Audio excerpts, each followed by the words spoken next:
Desde San José, Costa Rica, el Ministerio Capacitando a los Santos presenta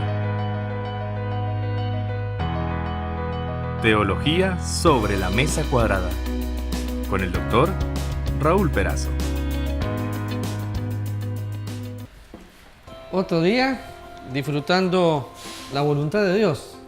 La voluntad de Dios buena, agradable, perfecta. Y cada vez que me levanto de la cama, le digo gracias Señor por otro día donde puedo ser parte de la historia. Gracias Jonathan por estar un día más compartiendo con cada uno de los que nos están viendo. Estamos viendo pasos ahora en este último programa de la semana, pasos o formas que le van a ayudar a usted y a nosotros también a mantenernos caminando en la voluntad de Dios. Así rápidamente nada más para decirle un poquito lo que nos quedó del tema anterior, del programa anterior. Nada más rápidamente vea estas cosas. Dice, la voluntad de Dios para nuestras actitudes es amor, humildad, conciencia limpia, integridad, gratitud, diligencia, anhelo, generosidad, sumisión, coraje y contentamiento. Tenemos también ahí lo que no es. La voluntad de Dios no es deseo, orgullo, culpa, irresponsabilidad, presunción, pereza, obligación, egoísmo, autoprogreso, cobardía y avaricia.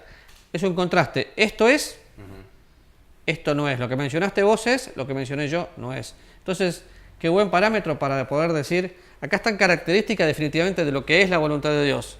Así que si tengo orgullo, culpa, irresponsabilidad, pereza, no es la voluntad de Dios. Y para cada uno de esos hay versículos que la gente puede buscar en su casa. Acuérdese cuando hicimos el ejercicio de buscar verbos y buscar principios. Usted necesita buscar principios para hacer que la vida cristiana sea práctica, ¿no? Y que si quiere tener los versículos, recuerde que nosotros estamos ofreciéndole totalmente gratis este material que nosotros tenemos aquí, así que nada más escríbanos y usted va a poder ver los versículos y ver punto por punto el cuadrito que acabamos de explicar. Para caminar en la obediencia de Dios también hay que ser obedientes a lo que yo comprendo, que era parte, creo que yo mencioné en un programa. También están los que totalmente no conocen nada de la palabra de Dios y dicen que van a andar en la voluntad de Dios, que es buena, agradable y perfecta, y están aquellos que escuchan pero que no obedecen, no lo ponen en práctica. Sí, los que te prestan la cara, pero nada más. Lo vemos frecuentemente, los que tenemos la posibilidad de predicar, vemos personas que llegan el domingo y están así hasta el momento que terminaste y tal vez bajan la cabeza pero están en otra o están con su teléfono. Es lo mismo, hay personas que tienen muchos años asistiendo a una iglesia local pero no han llegado a conocer al Salvador. Así que de paso usted debería preguntarse si conoce a Cristo como Salvador, si ha nacido de nuevo. Si eso es sí, entonces la vida cristiana tiene que empezar, porque solamente para que le quede, ser lleno del Espíritu Santo me lleva a estudiar la Biblia. El estudiar la Biblia me lleva a ser obediente. El ser obediente me lleva a buscar consejo de otras personas y eso me va a llevar a orar frecuentemente. Y ahora sí seguimos con estos pasos. Pues vamos a ver un par de pasos ahí que usted va a ver aquí para que usted pueda ser obediente. Un par de pasos en estos versículos que le van a ayudar a usted en el conocimiento de la voluntad de Dios. Bueno, nos van a ayudar a nosotros también. El versículo 17 de Juan 7 dice, el que quiera hacer la voluntad de Dios conocerá si la doctrina es de Dios o si yo hablo por mi propia cuenta. Es el versículo 17 del capítulo 7. Lo dijiste al revés. Te está pasando lo que me pasa a mí. Te estoy contagiando. El que quiera hacer y conocer. Yo las tengo subrayadas ahí. El que quiera hacer la voluntad de Dios conocerá si la doctrina es de Dios. Hacer y conocer. Qué buen principio. ¿Por qué? Porque si yo sé que Dios me está hablando y quiero hacer, tengo que conocer si fue realmente Dios o fue tal vez mis emociones o una manipulación. Estamos cayendo siempre en lo mismo, ¿no? Si no conocemos la palabra de Dios, no vamos a saber cómo caminar. Entonces, ¿tengo que ser obedientes a lo que comprendo? Sí, porque la revelación de Dios es progresiva. Dios hoy me muestra esto y lo tengo que obedecer. Mañana va mostrando otra cosa. 13:17 de Juan. Dice, si sabéis estas cosas, bienaventurados seréis si las hiciereis. ¿Qué cosas? Todo lo que está acá. Porque vemos todo el contexto y en Juan 13 viene hablando, inclusive es cuando el Señor le lava los pies a los discípulos, pero dice, ejemplo les doy para que como yo hice, ustedes también hagan. Entonces, si sé todas estas cosas y las hago, voy a ser súper feliz. No lo vamos a buscar. En Apocalipsis dice que es bienaventurado el que lee las palabras de esa profecía. Santiago dice que tengo que ser hacedor de la palabra. Qué interesante, porque entonces voy a conocer la voluntad de Dios. Porque ya puede haber captado el modelo de lo que estamos diciendo. Conozco y hago. Conocimiento y acción. Conocimiento aplicado. Entonces, hay otros versículos también que queremos compartir con usted que nos dan esta idea de cómo nosotros podemos tener ese entendimiento. ¿Qué le parece si vamos tal vez buscando uno a uno? Yo busco uno, usted busca el otro. Ok, Para yo busco el de Timoteo. El de 4:13. Primera Timoteo 4:13. Yo voy a buscar el siguiente mientras. Dice así, ya lo tengo. Entre tanto que voy, ocúpate. ¿En qué? Lectura, exhortación y enseñanza. Es un tiempo personal donde tengo que descubrir la voluntad de Dios y utiliza la palabra ocupar en el versículo 15 otra vez. Ocúpate en estas cosas y permanece en ellas, y me habla de mi aprovechamiento. ¿De qué me tengo que ocupar? De la lectura. Cuando utiliza la palabra ocupar, la etimología de la palabra me lleva a ocuparme, pero guardar con atención. No es solo leer, sino poner atención. Cuando usted mira el Antiguo Testamento, la clave para los judíos era meditar en la palabra de Dios y ponerla en práctica. Josué capítulo 1. Aquí me habla de un principio, la palabra de Dios como un estilo de vida, ocupándome en ella en la lectura, en la exhortación y en la enseñanza. ¿Qué es la exhortación? Exhortación no es regaño, exhortación es ánimo. Pero muchas veces yo estoy leyendo la Biblia y la Biblia me anima, me consuela, me regaña, porque es parte de lo que la palabra de Dios va a hacer. Y también me enseña. No tenemos que estudiar la Biblia para enseñarle a otros. Tenemos que estudiar la Biblia para conocer a Dios y por consecuencia, una vez que somos enseñados, vamos a poder enseñar. Pero esto es para mis amigos que son pastores o maestros de escuela dominical. Si usted solamente se limita a enseñar la Biblia y entonces estudia nada más que para enseñar la Biblia, no, usted tiene que estudiar la Biblia, conocer a Dios y después la enseñanza va a fluir en forma natural. Tenés el de... 2 Timoteo 2:7 dice, considera lo que digo y el Señor te dé entendimiento en todo. Considerar otra vez, prestar atención y Dios va a dar entendimiento. ¿Cuándo fue la última vez que usted tomó nota de un sermón? ¿Cuándo fue la última vez que usted marcó su Biblia? Porque marcar la Biblia es necesario para poder buscar las palabras que no entiendo. ¿Qué versículo tenés ahí? Tengo cerca también el de Timoteo, mientras usted busca Pedro. Pedro, dale. Procura con diligencia presentarte a Dios aprobado como obrero que no tiene de qué avergonzarse, y lo que dice al final es muy importante, que usa bien la palabra de verdad. Que traza bien la palabra de verdad. Cuando veo ese versículo, para mí es un desafío, porque dice, procura presentarte. Bueno, yo un día me voy a presentar frente al tribunal de Cristo para recibir recompensa o perder recompensa. Pero dice, ocúpate como obrero que no tiene de qué avergonzarse, que traza bien. La palabra trazar es como hacer surcos. Si yo quiero hacer un sembrado y no soy bueno en lo que hago, va a quedar mal. Ahora imagínate un cirujano cortando y corta mal. Bueno, yo tengo que ir a la palabra de Dios. Por eso es tan importante estudiarla, saber para quién fue escrita, saber cuáles son las promesas que son para mí. Porque ¿sabes otra cosa? Que tal vez no lo dijimos. Mucha gente dice, todas las promesas del Señor mías son.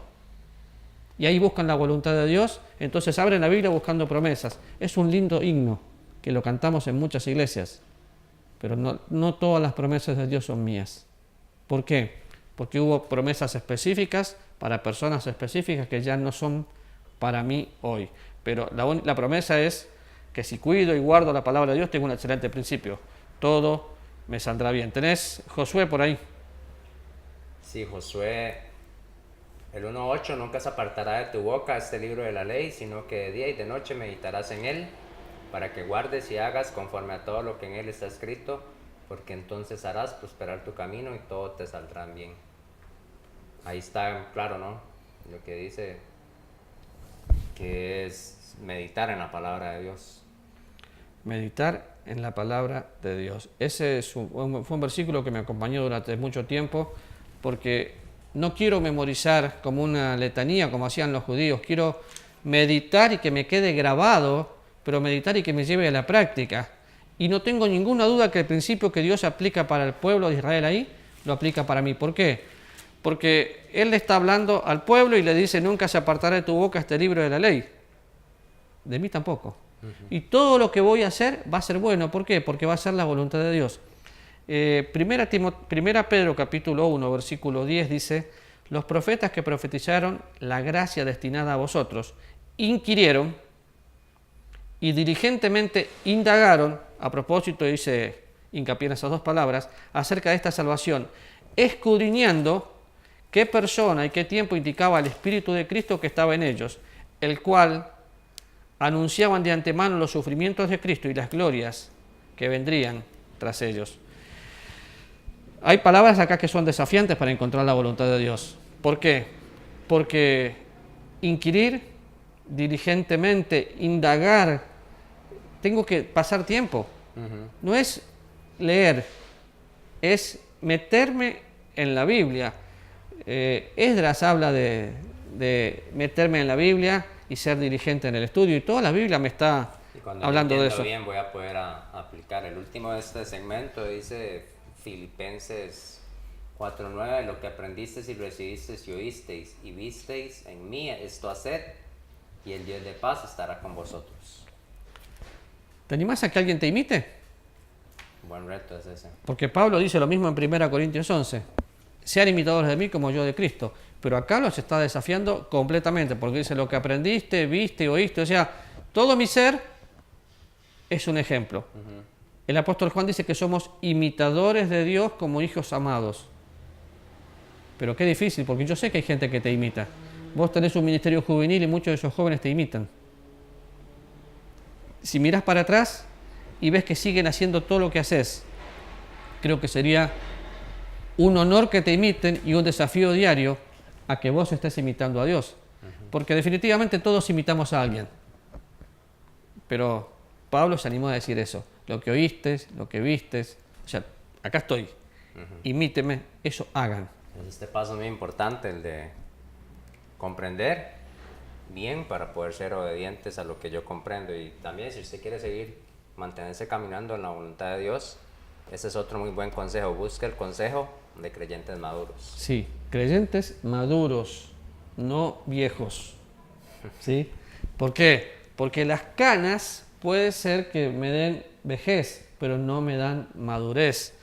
Si yo busco consejos, voy a encontrar un consejo de acuerdo a la palabra de Dios. Vamos a buscar Proverbios. ¿Cuál tenés vos? 11:14. Yo voy a buscar el Proverbios 24. Donde no hay dirección sabia, caerá el pueblo, mas en la multitud de consejeros hay seguridad. Donde no hay dirección sabia, caerá el pueblo. Pero me habla de la multitud de consejeros. Ahora, tenemos que guardar un equilibrio en esto. ¿Por qué? Porque tengo que buscar consejos de personas, en primer lugar, que yo admiro y que son espirituales. No de quién me va a decir lo que quiero escuchar, sino que me va a decir lo que Dios está diciendo.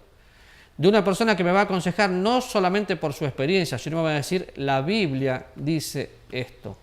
Entonces tengo que pensar en eso. Y Proverbios 24, versículo 6 dice: porque con ingenio harás la guerra, y en la multitud de consejeros está la victoria. ¿Puedo pedir más de un consejo? Sí, y esto es como cuando estás enfermo y pedís una segunda opinión a un médico.